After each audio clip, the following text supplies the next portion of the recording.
Sumatin po ang biyaya, awa, habag, pagpapala, katotohanan, kapayapaan, pag-ibig mula kay Abay Yahweh. Isang magandang umaga, tanghali, hapon, gabi sa lahat po ng nabot ang pangaral ng ating channel na ito sa iba't ibang panig ng buong mundo, maging dito sa atin sa buong Pilipinas. Muli na rin pasalamatan si Abay Yahweh sa buhay na ipinagkaloob niya sa bawat kapatid sa kapulungan, maging sa lahat ng ating mga mahal sa buhay. Maraming pong salamat, Abay Yahweh. Ngayon po ay July 30, 2025. Meron na pong alas 4:24 ng hapon dito sa atin sa buong Pilipinas. Muli, isang magandang hapon po sa lahat po ng ating mga viewers at sa lahat po ng inaabot ng pangangaral nito. Magandang hapon po sa inyo lahat. Luzon, Visayas, Mindanao, at ganoon din sa lahat po ng ating mga kapatiran sa iba't ibang panig na ng buong mundo. Magandang hapon po sa lahat ng nagbukas ng kanilang mga cellphones, kanilang mga tahanan upang tayo po ay mapanood, mapakinggan dito po sa ating ginagawang pangaral. Araw-araw, Lunes hanggang Sabado. Alas 4:30 ng hapon. Dito sa Facebook Live. Muli isang mabiyayang pakikinig po sa bawat isa at loobin ni Abay Yahweh na magbukas siya ng pangunawa sa hapon mo ito. Ang ating pagpaksa sa hapon mo ito, kaunting kaalaman sa kasulatan, ay po ay nasa ikatlong bahagi na doon sa ating paksa. Sabi niya, saan nagbubuhat ang mga pagbabaka at saan nagbubuhat ang mga pag-aaway sa inyo? Hindi baga nagbubuhat dito sa inyong mga kalayuan na bumabaka sa inyong mga sangkap? Dos, kayo'y nag-iimbot at kayo'y wala. Kayo'y nagsisipatay at kayo'y nag-iinggit. At hindi maaring kamtan. Kayo'y nangakikipag-away at nangakikipag-baka. Kayo'y wala. Sapagkat hindi kayo nagsisiingit. Ayun po, muli po natin pasalamatan si Abay Yahweh sa buhay na ibinahagi pa niya sa atin. Na binibigyan pa niya tayo ng pagkakataon sa kapulungan na makagawa ng kanyang kalooban at sumunod doon sa kanyang kalooban, hindi yung ating kalooban. At sa mga iba naman, doon sa mga nasa labas ng kapulungan ay nagbibigay pa siya ng pagkakataon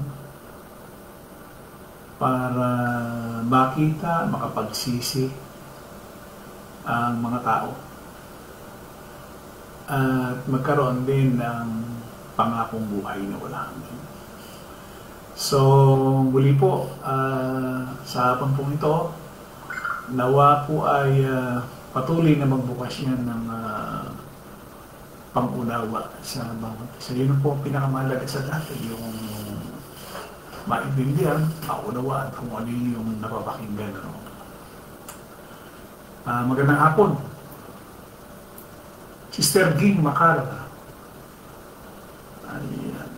Cecil Manyoso, magandang hapon. Sister Lauren Paulan, Sister Chris de la Costin, Carlo Rol, Villana Umali Jr., Juliet Umali, Brad Wilfredo Bedes, kaling sabi na si Brad Pedro at Dominga Bedes, Lisa Indinibli Corsiga, Brad Sam Rotoni, Sister Elizabeth Denz, Joel Suela, Sister Shirley Ragarisa, Sister Lori Calderon, Brad Edmondo Umali,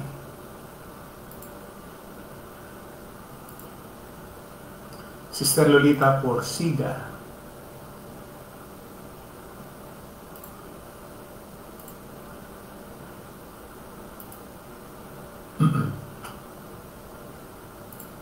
Sister Lolita Corsi,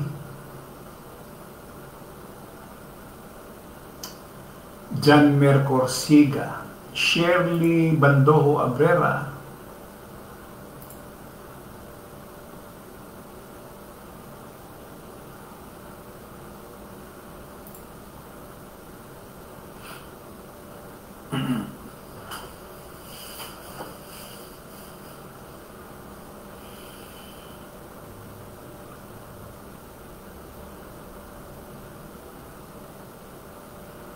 ang oras na po natin ay alas 4:29.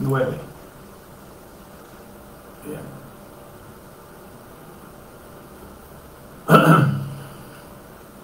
So meron tayong 11 viewers, 22 yung komento, at siyam na ho yung nag-share nitong ating live ngayon dito po sa Facebook. Salamat po sa mga kapatid na nag-share dito ang ating live.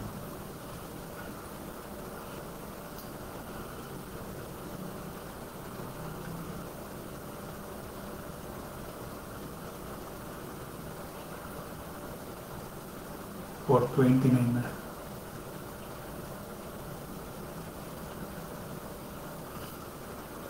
So ulitin ko yung ating paksa, no?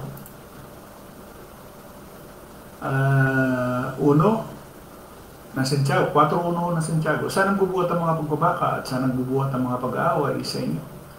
Hindi baga nagbubuhat dito sa inyong mga kalayawan na bumabaka sa inyong mga sangkap. Kayo'y nang-iimbot at kayo'y wala. Kayo'y nagsisipatay at kayo'y nang-iinggit at hindi maaring kamtan. Kayo'y nakikipag-away, nakikipagbaka, kayo'y wala sapagkat hindi kayo nagsisingi. 3, kayo'y nagsisingi at hindi kayo nagsisitanggap. Bakit? Sapagkat nagsisingi kayo ng masama upang gugulin sa inyong mga kalayawan. Napaka-buti ni Abay Hawa sa bawat pinagkalooban ng pagkaunawa. Alam natin dito sa mundong ito, punong-puno ho ito ng punong-puno ng kasakiman. Itong mundong ito, inilalarawan dito yung pagkabulok ng mundong ito. Kaya nga dapat talaga yung mga mananampalataya ay hindi maging bahagi ng kabulukan ng mundong ito.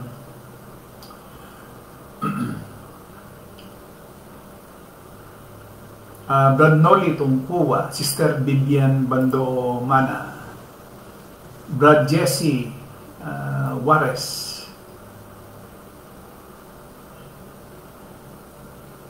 Sister Lori Calderon,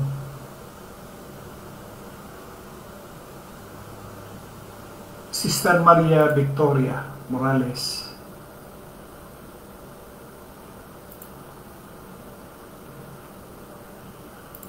alas 4:31 na. Sige po, tuloy na po tayo doon sa ating paksa. So sabi ni Santiago, sa 2, kayo nag-iimbot, kayo wala, kayo nagsisipatay. Yung salitang nagsisipatay ho dito, hindi ho ito yung literal na pumapatay. Siyempre, spiritual ho ito eh. Kumbaga, sabi nga ho doon, isa itong metaporikong tinutukoy ni Santiago, yung matinding galit o puot. Kasi wala naman sa atin na pumatay, literal na pumatay sa baksak, bumaril, o pumalo ng ulo. Wala naman eh. Ano ibig sabihin ito? Metaporika. Na ang ibig sabihin ay yung nakalagay ho doon sa Mateo 5:21-22. Narinig nyo na hindi sa mga sinaunang tao huwag kayong papatay. At ang sino mong pumatay ay mananagot sa hukuman. Ngunit sinasabi ko sa inyo, sabi niya, na ang bawat isa na magalit sa kanyang kapatid ay mananagot sa kanyang hukuman. At ang sino mong magsabi sa kanyang kapatid, ikaw ay walang kabuluhan, ay mananagot sa kataas-tasang hukuman. At ang sino magsabi ikaw ay hangal ay magkakasala ng sapat upang mapunta sa apoy ng impyerno. Unang Juan 3:15. Ang sino mang napupuot, ito yun, yung matinding galit o puot sa kanyang kapatid, ay mamamatay tao. Oh. At alam ninyo na walang mamamatay tao ang may buhay na walang hanggan na nananatili sa kanya. Halimbawa, kung ang isang kapatid napuot sa kanyang kapatid, merong pagkakataon na ano ba yung kapatid yan, Brad, na sinasabi? Kapatid ba yan doon sa dugo at laman? Or kapatid doon sa pananampalataya? Meron mo kasing magkapatid sa dugo at laman, nagkakapuutan din eh. So kung ilalagay mo, kung halimbawa doon sa pangyayaring yun, kapatid sa dugo at laman, napuot ka, ayan, tungo rin sa kamatayan. Ganun din man, kung halimbawa, napuot ka doon sa kapatid sa pananampalataya, mas matindi yan. Alam nyo kung bakit? Pero mo, kapatid mo yan sa pananampalataya, iisa yung inyong pinapanalanginan. Yung kabila, iisa yung inyong magulang, yung inyong ama, yung inyong ina, iisa. Pero napuot ka sa kanya, mamamatay tao ka. At ganun din naman, ang magulang natin, spiritually, ay si Abay Hawa at napuot ka sa iyong kapatid, mamamatay tao ka. Tama ho ba? Kasi sabi ho dyan, kayo'y nangag-iimbot, kayo'y wala, kayo'y nagsisipatay, at kayo'y nangag-iinggit. Hindi maaring kamtan. Kayo'y nangakikipag-away at nangakikipag-baka. Kayo'y wala, sapagkat hindi kayo nagsisingit. Bakit hindi humingi? Wala si Abay Hawa. Bakit kayo hingi kung hindi mo naman siya inahan? Kaya nga maraming ho talagang nangyayari na nakikita ng ating dalawang mata. Kung meron kang espiritu. Kasi kung wala kang espiritu at nananatili kang laman, bulag ka eh. Bulag ka sa nakikita natin. Pare-pareho lang ang wika yan. Lahat yan pupunta lang sa iisa lang. Doon sa Diyos. Yun ang sinasabi ng maraming tao, palibasa nga bulag. Hindi lang nakikita na meron talagang mangyayari na may mga tao na hindi magkakaroon ng buhay na walang hanggan. Yung isa ay patungo doon sa eternal death at yung isa naman ay eternal life. Yung iba naman, ang nakikita, lahat, iisa lang ang pupuntahan. Kumbaga, kanya-kanyang sakay sa bus, iisa yung direksyon na iisa yung pupuntahan, iba-iba nga lang ang direksyon. Yun ang paniniwala ng iba. Hindi ho eh. Kahit nga dito, ilagay mo literally, may kanya-kanyang lugar.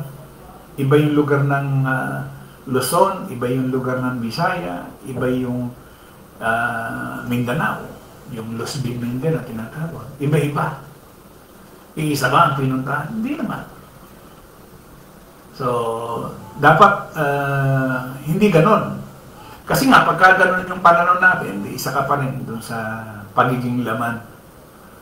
Di ba? Kaya nga, marami nakikinig, marami yung nanonood, pero wala namang kinahantungan eh.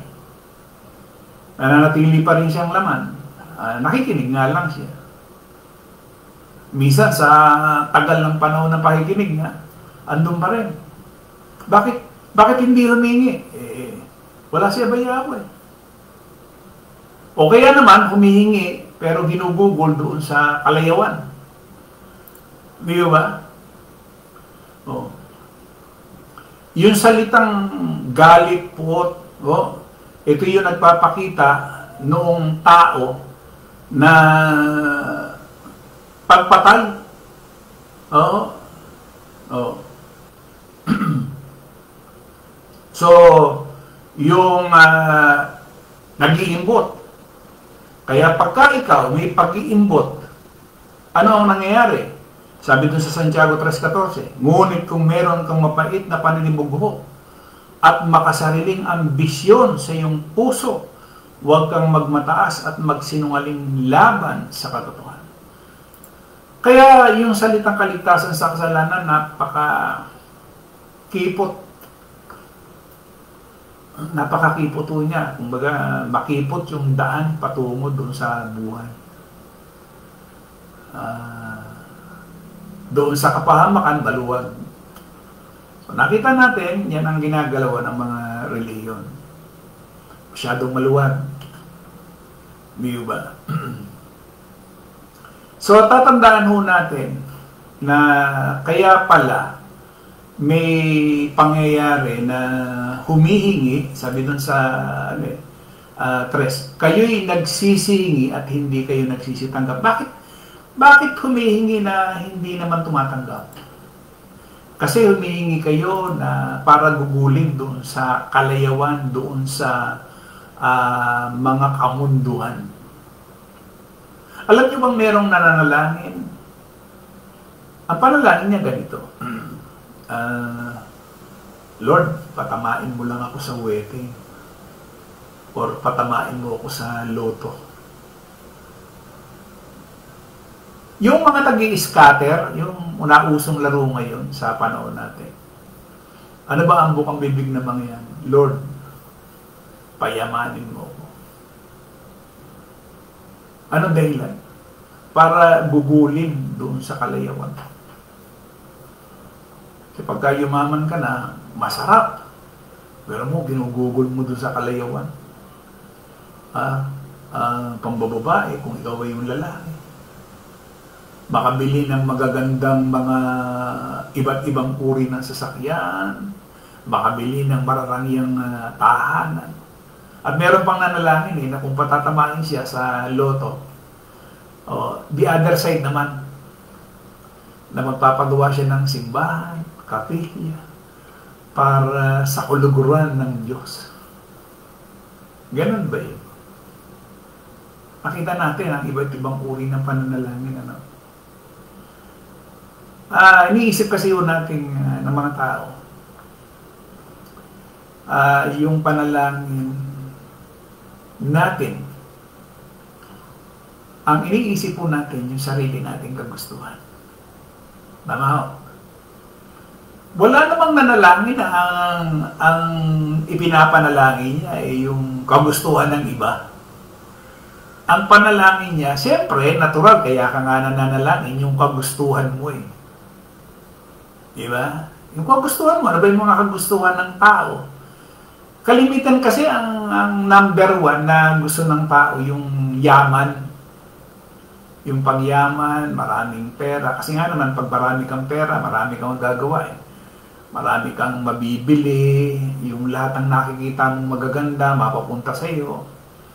Magagandang damit, sasakyan, yung nauso, yung mga, lalo sa kalalakihan ngayon, yung magagandang motor, yung latest na motor, mapasa kanya. So, lahat ng magaganda sa mata. So, walang nanalangin na yung kanya ang gusto. Pero sa kasalanan, iba pala. Iba pala ho. Pagka ikaw ay merong banal na espiritu. Kasi ang nananalangin nung sarili niyang kagustuhan, siyempre nasa laman yun. Alam niyo ba nagbigay sa atin ng halimbawa ang Kristo o si Yahweh siya para doon sa salitang panalangin. Miski nung siya ay nanalangin, sabi niya doon sa 22:42 ng Lucas, na sinasabi, Ama, kung ibig mo, ilayo mo sa akin ang sarong ito. Gayon may huwag mangyari ang aking kalooban, kundi ang sayo. Nakita ba natin yan? Kasi sabi doon sa Santiago, sabi niya, kayo'y nagsisingi, hindi kayo nagsisitanggap. Bakit? Kasi sarili. Humihingi siya, pansariling kagustuhan ang gusto niya. So pagka pansariling kagustuhan, naturalmente, hindi ka tatanggap. Kasi nasabi niya, hindi kayo nagsisitanggap. Kasi sarili mong kagustuhan. Wala nga kasi si Yahweh Kaya dun sa dos, napansin nyo ba? Kaya ko pinapapansin mo yan. Akala mo sa salita lang siya, pero may mga diin eh. Kayo'y nangag-iimbot, kayo'y wala, kayo'y nagsisipatay. Bakit? Napupot kasi yung kapatid eh. Kayo'y nangag-iinggit at hindi maaring kamtan. Kayo'y nangakikipag-away, nangakikipagbaka, kayo'y wala sapagkat hindi kayo nagsingi. Wala si Abayawa. Kaya pala, hindi humihingi, wala si Abayawa. Kaya hindi siya humihingi. Wala si Abayawa. Humingi naman, ando na si Abayawa. Pero, sarili naman. Doon sa 3. Kayo'y nagsisihingi, hindi kayo nagsisitangga. So, anong dahilan? Sarili.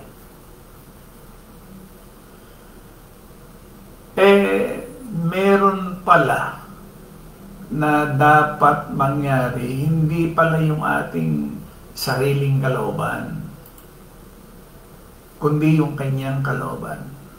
Miski nga ho doon sa kapanganakan, di ba doon sa 1:13 ng 1, na mga ipinanganak na hindi sa dugo, ayan o, ni sa kalooban ng laman, ni sa kalooban ng tao, kundi ng Diyos. Laging kalooban niya. Dapat kasi ang mangyari kung ikaw ay nasa kapulungan, kalooban niya. Hindi na yung sarili nating kalooban kasi wala na tayo sa laman eh.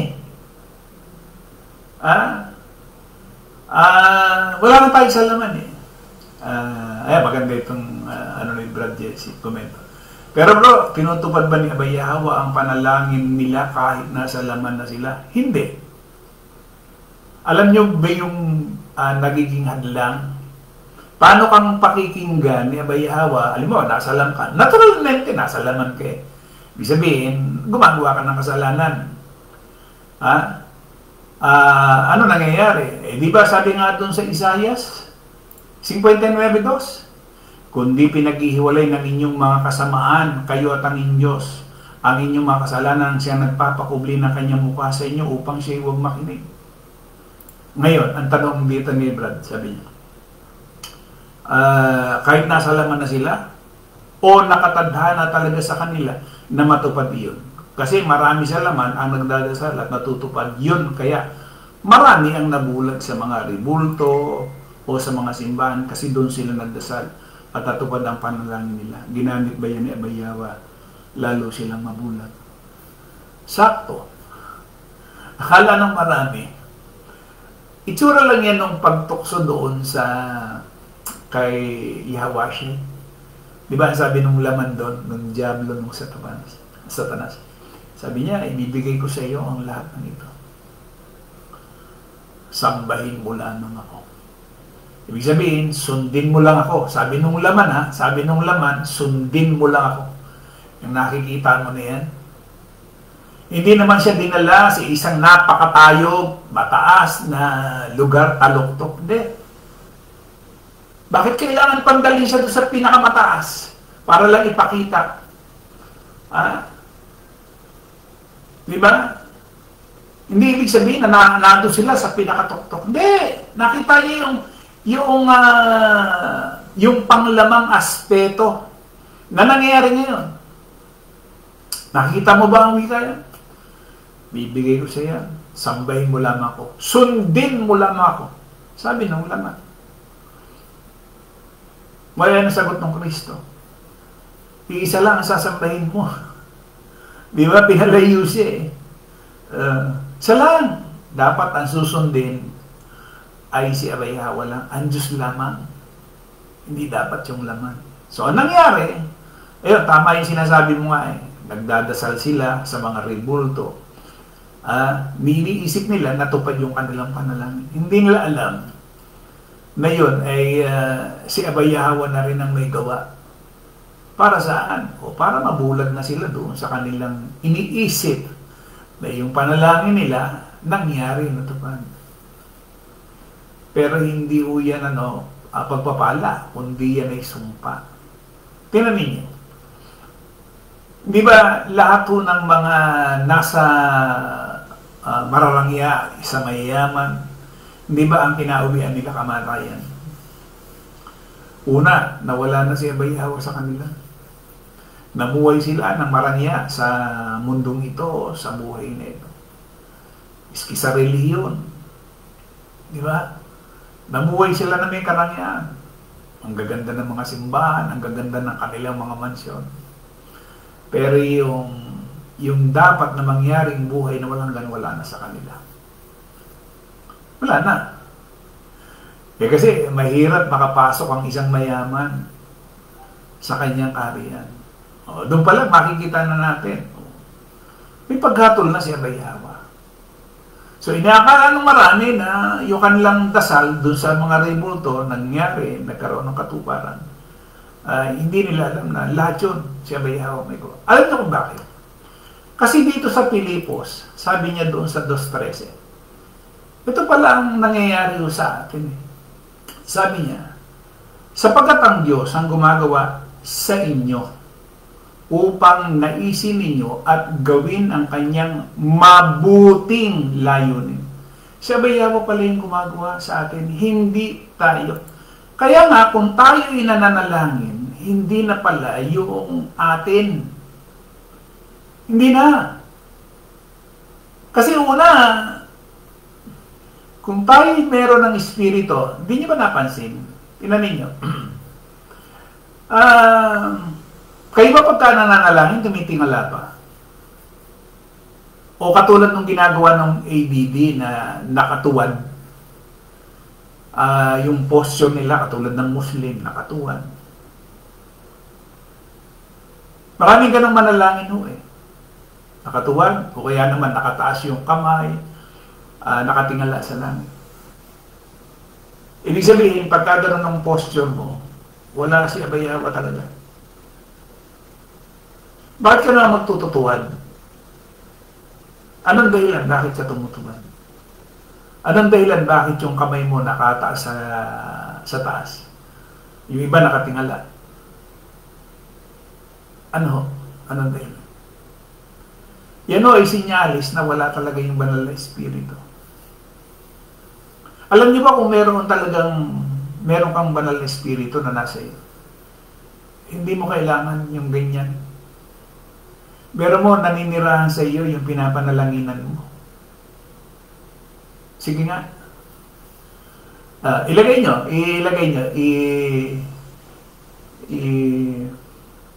Tingnan ninyo sa imagine natin. Diba? Kasi kaya nanalangin nung panahon na yun,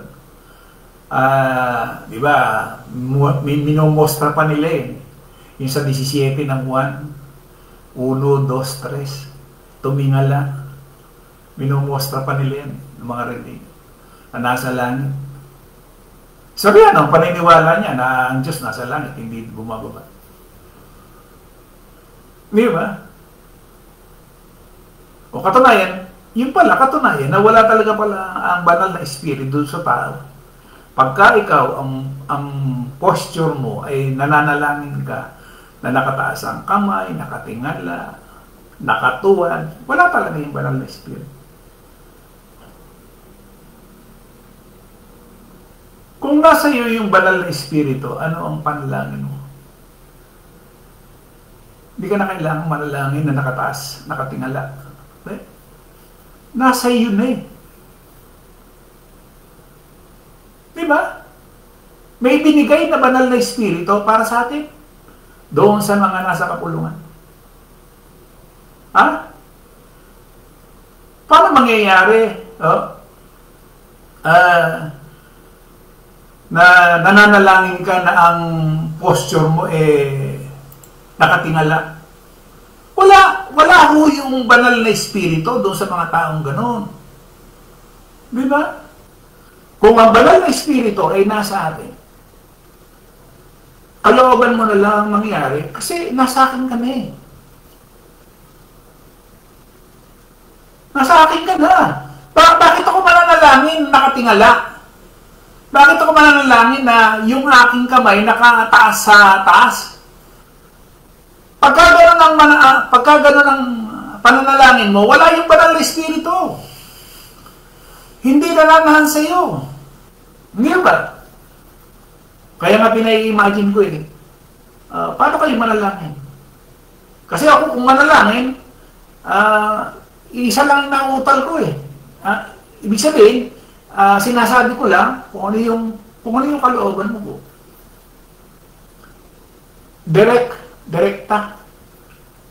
Hindi na yung marami pang paligoy-ligoy. Kasi nga, diyan sa Pilipos lang siya ang gumagawa Ano sabi diyan? Ang dating Biblia na pinapad, sapagkat ang Diyos ang gumagawa sa inyo, maging sa pagnanasa at sa paggawa, ayon sa kanyang mabuting kaloob.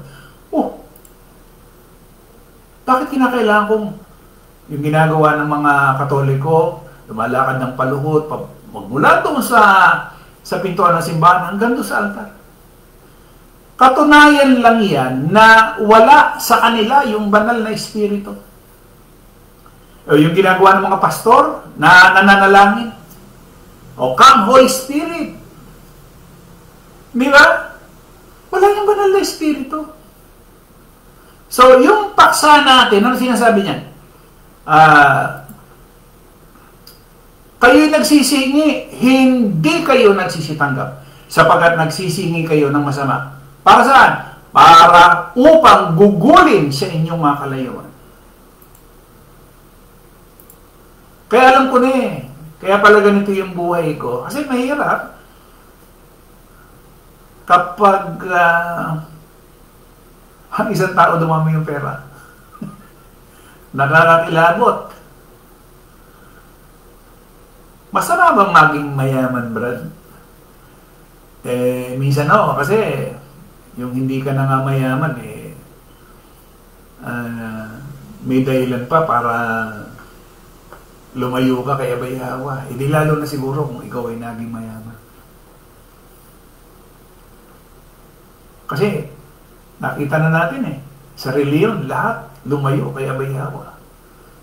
Ang naging dahilan yung kanilang kayamanan. So, nakakapangilabot pagka ikaw ay dumating doon sa puntong yun. Siguro tama lang yung sabi nga ho yung tama lang. Kasi minsan meron sinasabi nga doon sa Ecclesiastes. Sabi niya, tingnan ninyo time check na ako Sabi niya, iginala ko ang aking paningin sa buong daigdig at nakita ko ang kawalan ng katarungan. Ang mga inaapi ay lumuluha, ngunit walang tumutulong sa kanila sapagkat makapangyarihan ang sumisil sa kanila. Dahil dito, naisip kong mapalad ang mga patay kaysa sa mga buhay. Ngunit higit na mapalad ang mga hindi na isinilang sapagkat hindi na nila nakita ang kasamaan sa mundo ito. So talagang napakasama ng mundong ito. Sabi niya, mas mapalad pa yung hindi na isinilang. Kasi doon sa mga isinilang, nakita pa nila yung kasamaan ng mundong ito. Sabi niya, mas mapalad yung hindi na isinilang. Kasi hindi na nila nakita ang kasamaan ng mundong ito. Nakita ko rin ng tao ay nagpapakapagod. Tingnan niya, baka isa ho tayo dito. Nagpapakapagod upang mahigitan ang kanyang kapwa. Ngunit ito man ay walang kabuluhan. Nagpapagod. Tatlo-tatlo ang kanyang trabaho. Sa loob ng isang araw, anong dahilan? Para higitan ng kanyang kapwa. Tulad lang ng paghabol sa amin.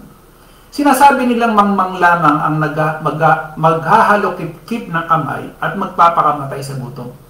Ngunit, mas mabuti pa, sabi niya, ang isang dakot na may katahimikan kaysa 2 dakot ng pagpapakapagod at paghahabol sa hangin. Mas maganda pa ang wika, yung may isang dakot na may katahimikan ka kaysa 2 dakot, pagod na pagod ka naman. At itsura ka ng humahabol dun sa hangin. Nakita ito ni Solomon. Sabi niya, meron pang ibang mga bagay sa mundong ito na nakita akong walang kabuluhan. Ano yun? Ang isang taong nag-iisa sa buhay. Nag-iisa na lang siya. Walang kaibigan, walang kamag-anak. Ibig sabihin, wala siyang magulang, walang asawa, walang anak. Kasi wala Nag-iisa na lang Ngunit, walang tigil sa pagtatrabaho. Sakim, wala siyang kasiyahan ni hindi niya tinatanong sa sarili kung kanino mauuwi ang kanyang pinagpaguran. Ito man ay walang kabuluhan. Ano sabi niya? Isang miserableng pamumuhay. Ito yung nakakaawa. Pero mo nag-iisa na, pero walang tigil siya. Andun pa rin yung kasakiman. Sabi niya, ito yung pinaka-miserableng buhay. Totoo naman. Nagpapakapagod ka, pero wala na rin palang pupuntahan yung ginagawa mong pagpapakapagod. O so yun po mga kapatid. Sana yung kalooban niya ang mangyari, hindi yung ating sariling kalooban. Yung kanya, hindi yung atin. Kasi pagka yung atin, maong siya bilang tayo. Yun ba? Yun. Muli, maraming salamat dun sa lahat po ng ating mga viewers. Sila po ba yung aking hindi nababanggit? Ayan.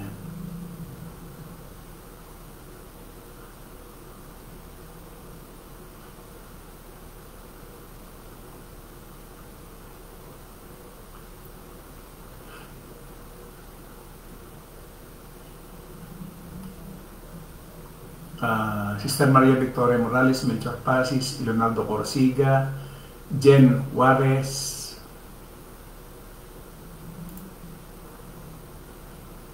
Brad Rodelio Nava, magandang gabi na, Rosly Bandojo, Leonardo Corsiga, Bradnel Umali, Joel Suela, Gawal Jeloy Pritz, Sebastian Juarez, Sister Joel D, magandang hapon. Lolita Corsiga, tama po. Fernando Promebo Abiliera.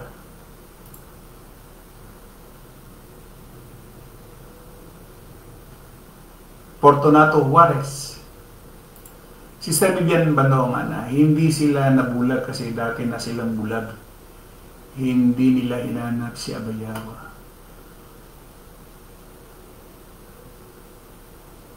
Sister Maria Victoria, yan din ang bukang bibig nila. Answer prayer daw sila kasi masagana ang buhay. Paano magiging answer prayer?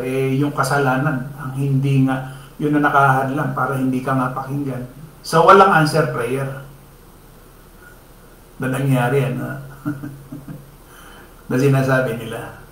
Paano nga makakarating? Hindi nga dahil doon sa kasalanan, paano nakarating yung kanilang panalangin? So, walang sumagot doon sa kanilang panalangin.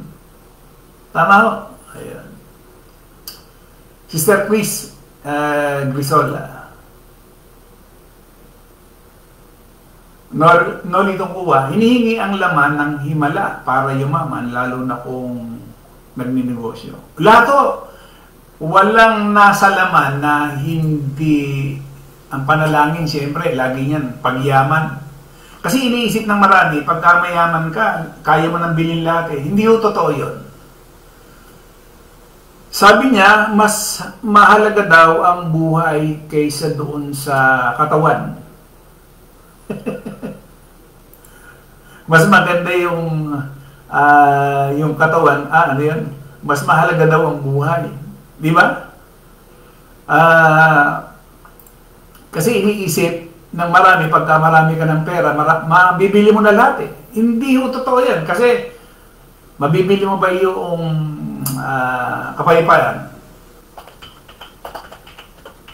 Yung kagalakan, mabibili mo ba?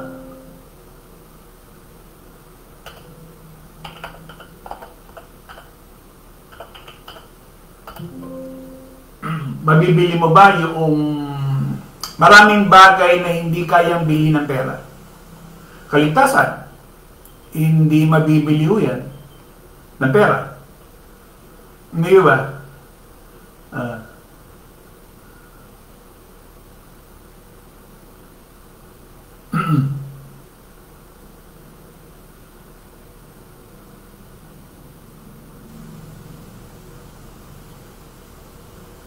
O, di ba, meron pa siyang sinasabi, ang nakasusumpo ng kanyang buhay, mawawalan nito. Ano ibig sabihin niya? Ang pinagsikapan niya yung buhay na ito. O mawawalan ka ng buhay na walang hanggan. Ang mawala ng buhay dahil sa akin, makasusumpong na yun. Ibig sabihin, hindi mo na minahalaga yung buhay mo rito sa mundong ito, eh masusumpungan mo yung buhay na walang hanggan. Di ba?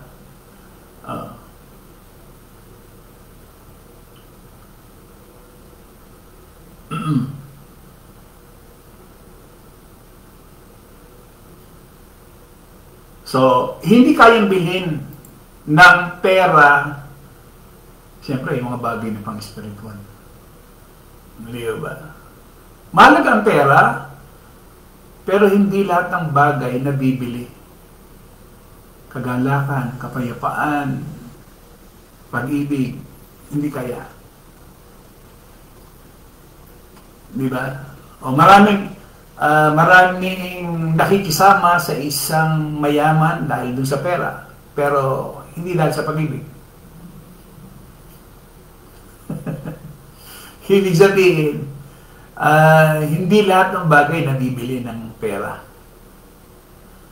Mahalaga yung pera, pero pwede doon sa mga pansariling gasusin na ginagawa ng mangyayari sa atin. Pero sabihin mo, yung pag-ukulan mo na siya ng buong buhay mo, mawawalan ka eh. Hindi ba?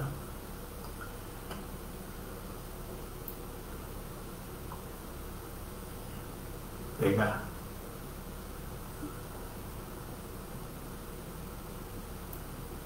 Ayan, si Sister Maria, sabi niya, ako bro, nung nasa laman pa ako, umutang ako ng Santo Niño 3.5. Nabiro mo yun. Totoo naman o yan eh. Iniutang yung Diyos, ano. Ayan.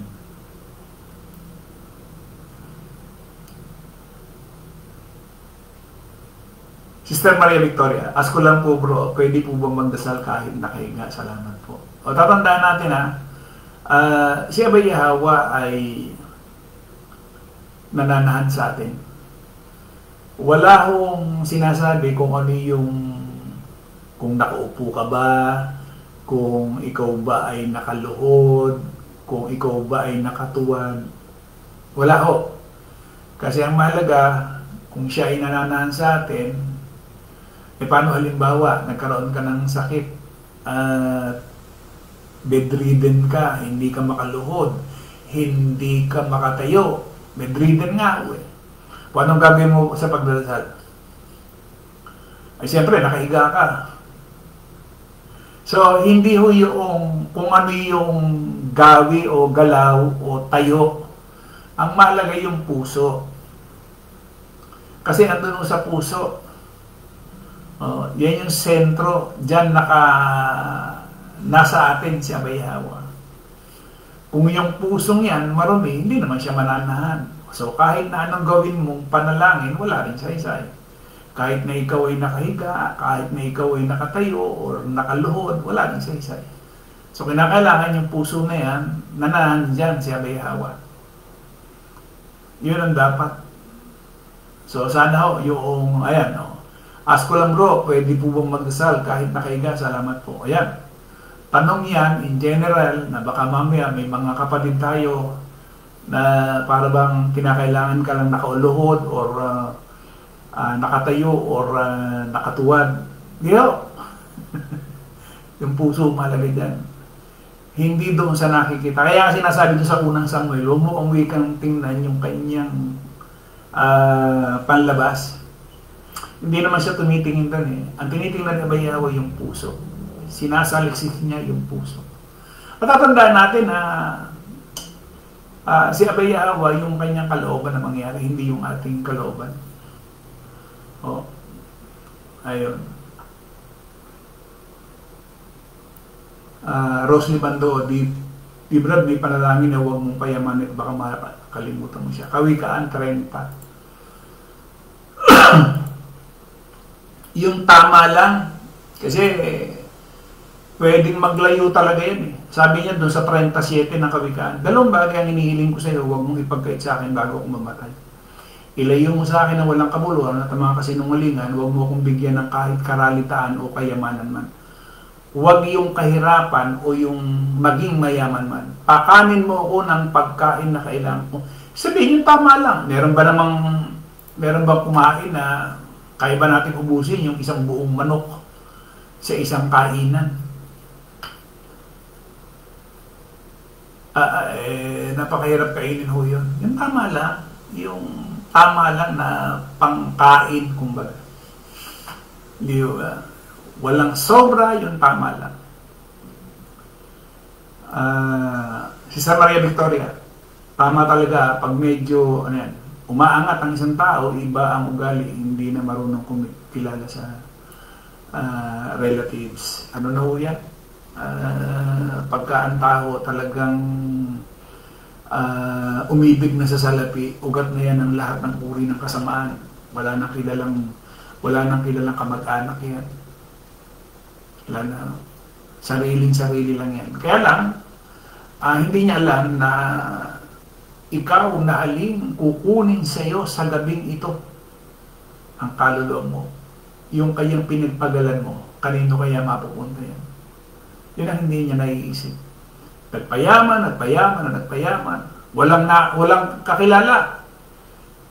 Ni kamag-anak, ni pinsan, tsuhin, nawala na. Nawala na lahat. O yun. Pag-ibig ko sa salapi yun. Ugat yan ang lahat ng uri ng kasamaan. Sister Cristina Juarez, naulitong kuha, maraming salamat Abayahawa sa napakalinaw at napakagandang aral mensahe sa Kapulungan Baby sa Ibrahim. Salamat ho kay Abayahawa. Rosely Bando, money cannot buy everything. Brother Fredo Bedes, tama po bro Eman, mga lalaki o babae na nakikisama sa triple M, yung pera talaga ang motibo. Matandang malapit ng mamatay. Oo, yung pera ang motibo niyan eh. Wala talaga yung salitang pag-ibig. Melchor Pasis. Hindi pera yung ugat ng lahat ng kasamaan. Yung pag-ibig sa pera. Hindi yung pera eh. Per se, hindi pera yung lahat ng kasamaan. Nagagamit kasi natin yan eh. Bilang medium. Tools, kumbaga. Pero yung ibigin mo yan, dyan na lahat. Hindi mo na masusunod siya mayaman. Magiging saking ka katulad noong binatang mayaman. Hindi mo na ipagpapalit yung buhay na wala hanggang sa pera mo. Yun. Magiging madamot ka, baka sarili ka. Kasi yung pag-ibig dun sa salapi, kumbaga, kinain nung sistema, yung pagkatao mo. Ikaw na yung pinaiikot nung pera. Imbis na yung pera, maging tools lamang. Kasi tatandaan natin na yung pera, kaya yan ginawa, nilikha, inimbento para gastusin. Okay lang na magtabi, pero yung sasabihin mo na laksa-laksa na, ibig sabihin yung iniipon mo, ang dami-dami na, ang sarap tingnan sa mata, bungkos-bungkos, walang ginagawa doon. Hindi yung pera, yan ay nilikha, inimbento para gastusin, gamitin. Yung iba pinagbabawalan pati sarili niya. Itulong mo yan. Dahil dyan sa pera na yan, makagagawa ka ng kabutihan. Yan yung paggawa ng kabutihan sa iyong kapwa. Kaya ka may perang ganyan, pagkarami-rami, itulong mo yan. Kasi kung yan, sasakinin mo lamang, iimbutin mo lamang, di ba? Hindi mo rin madadala yan. At ang napakabigat doon, wala kang nagawang kabutihan. Hindi mo nasunod yung kalooban ni Abayahawa. Brad Jesse Juarez, kaya money is not a goal, bro. Tool lang talaga siya para mabuhay tayo. Pero marami kasi sa laman, pera ang goal, kaya marami ang nabubulag. Yun nga, sinasabi nga natin, gamitin mo lamang yung tool. Hindi yan para inpukin mo, isalansan mo. Meron mga ganun ho eh, may mga i-impok niya sa bahay. O yung iba doon sa ilalim ng kama, sinasalansan niya. Tapos pagkakagabi, tinitingnan mabuti, masayang-masaya na siya. Yan no, ay naimbento para yan gastusin, para yan itulong, gamitin yan. At yung sinasabi doon sa Mateo, na huwag kang mag-impok na kayamanan dito. May sumisirang tanga rito, may magnanakaw. Mag-impok ka ng kayamanan sa langit, sabi niya. Paano mo gagawin? Yung pera na yan, gamitin mo na makagawa ka ng kabutihan sa iyong kapwa. Maibig mo yung iyong kapwa. Yun ang ibig sabihin niya.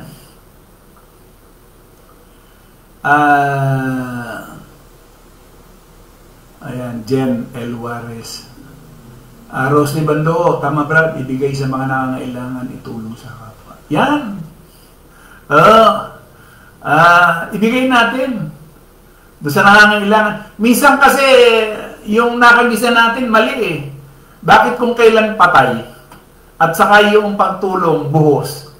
Bakit nung buhay, hindi matulungan kung kailan patay? Napakasamang ano-ano. Kasi minsan lang yan, Brad, patayin na yan eh. Hindi na katulad yan ng buhay na lagi mong tutulungan yan, minsan lang. Hindi ba? Si Bastian Juarez, sinasamba po nila pera. But Jesse Juarez, totoo bro, money should flow, kaya marami ang gipit kasi ang tingin nila baka di na bumalik ang pera kasi baka maubusan sila. Hindi nila alam yung buhay. Sige, impok ka ng impok. Hindi ba alam yung buhay mo? Bukas may buhay ka pa. Ang napakasaklap doon, iniisip mo, na buhay ka pa bukas. Sinasabi nga ho dyan eh. Ikaw nahaling, kukunin sa iyo ang buhay mo sa gabing ito. Mapapakanino kaya? Yung pinagpaguran mo, yung pinagpagalan mo. Di namatay ka, wala kang nagawang kabutihan. Nakapag-impok ka. Pero, hindi ka nagkaroon ng buhay na walang. Sige po, napalaot na naman ako. Sa iisang Diyos na ating tagapagligtas, sa pangalan ni Yahweh, sumakanya nawa ang kalwalatian, ang karangalan, ng pag-aari at ang kapangyarihan sa kauna-unang panahon at ngayon at magpakailanman. Sa nawa. Patuloy po tayong ingatan, gabayan at pagpalain, higit sa lahat sa bagay na bang spiritual. Sa bawat segundo, minuto, oras, araw, man o gabi, natin pong nilalagi sa mundong ito. Muli, maraming salamat sa lahat po ng ating mga nagbiya. Salamat po sa lahat po ng ating mga kapatid na ating pong nakasama sa hapon pong ito. Ang pagpapala ni Yahweh, siyempre sa spiritual mo yun, mga kapatid. Maraming salamat, isang magandang araw po o hapon sa ating lahat.